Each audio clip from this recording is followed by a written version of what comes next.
Hi, to change wallpapers of your Xiaomi Redmi 10, firstly we need to go in the phone settings and here just find this wallpaper and personalization section.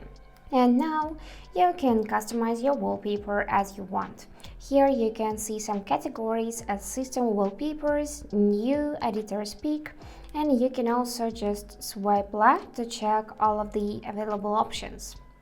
And here we got this option for online wallpapers as well. Let's select it, and now we got even more options for the wallpaper. Here you can also go in categories and check all of the available categories. Let's select something from this online wallpapers, for example this cute cat.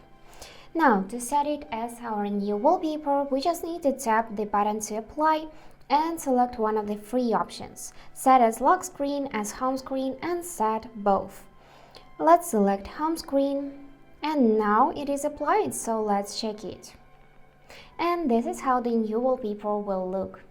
So that's it for today. Hope this video was helpful and thank you for watching.